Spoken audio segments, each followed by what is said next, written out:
I was diagnosed in the later 1980s, and at that time the breast cancer epidemic was sort of starting.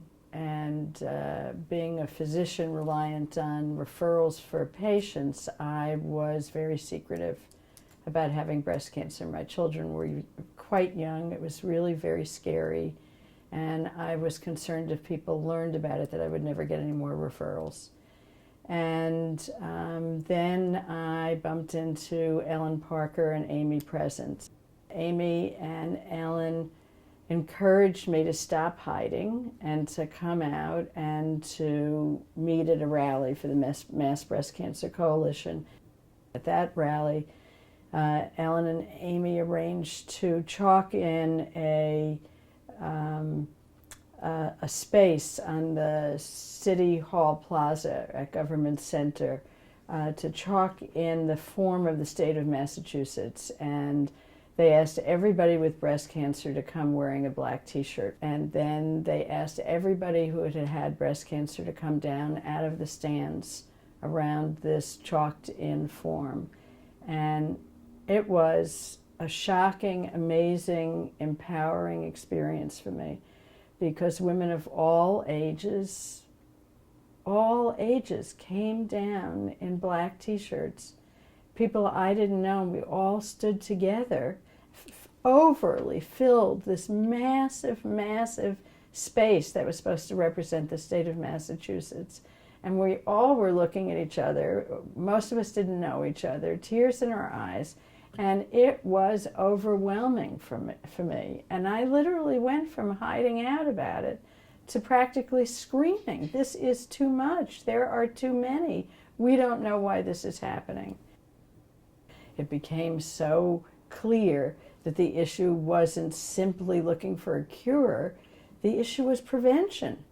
That the only way to stop this epidemic was to prevent women from getting breast cancer, not just to keep trying to develop new medicines and new techniques to diagnose it. And that sort of catalyzed us to start thinking about prevention in a really powerful way. So many chemicals are put into the market without being studied for proof of harm. In Europe, the policy is absolutely different. A chemical has to be proven to be safe before it can be put into the environment. That's what we call the precautionary principle. Unfortunately, here in America, places like Silent Spring have to do this meticulous research about each chemical before we can take it out of the environment. I think people need to advocate for policies that protect us better, like the precautionary principle, and people need to think about giving money. There are a lot of forces that really think it's better to put money into techniques to detect cancers and drugs to treat cancers, and that's why there are cancer centers that are the big money makers in every single hospital around here. So our economy is based on treating cancer. It's not based on trying to remove all these toxicants, which we know are not healthy for us, from the environment. So we have to advocate for policies, and we have to support research that proves what among all these chemicals are really harmful. Massachusetts Breast Cancer Coalition is an organization dedicated to preventing environmental causes of breast cancer through community education, research advocacy, and changes to public policy. For more information, please visit mbcc.org or silentspring.org. Thank you.